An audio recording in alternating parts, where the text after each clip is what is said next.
Rồi mà lợp lúc tua plancha thun tua bầu tua lục pa này sang rau cộ rau mông trong này biếng tàu này bằng mà xoay trong này này mẹ bỏ chấm bao này kiểu như pui này về bra này tar mà rụp này chỉnh nhỏ rồi này chỉnh rồi tôi bụng mà bra này đợi đi có cảm động antar biếng phong trong yang bùi dữ thì đây là cái năng này sang da này sang da ô nhà mày này sang da nuôi này sang quả xoay này sang om nhâm này bùi om nhâm này dạ nhâm vậy nhâm đã thôi này mẹ cá về này con tắc này kiêng mèo này lần phạt từng ra sang này lần bịa này tông ba của quẹ để làm được này nhăn đi là đi nhăn nó mãi đấy là đây đi nhăn vật cay này tành bịa này đinh mạ rọi này Joan này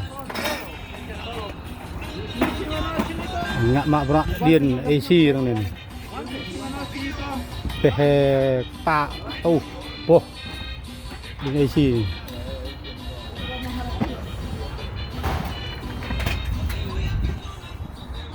ê này cả hiệu này cả hiệu này nó kêu tàu sang nó cắt cãi này mừng tal bực lao này tar ron buku sang orang teh orang pepet gitu.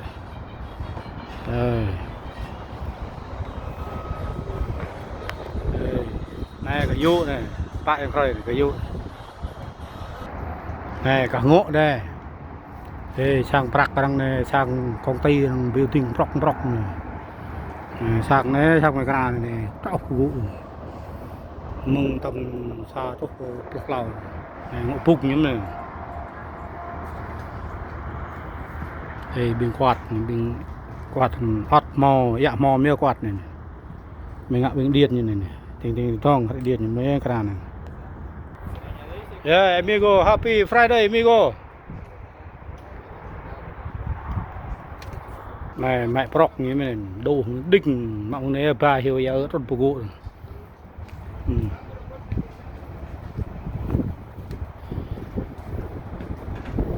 Này pluk đi ya bù nham ya chát gỗ để chẳng ya này pluk đi ngủ nghĩ ê kiểu mẹo ấy bị hơi điên này đợi đi đắt rồi mày đợi đi hình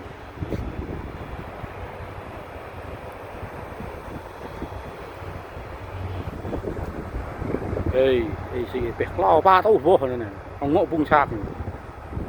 này bên này ông tê tàu lăng chịu thế này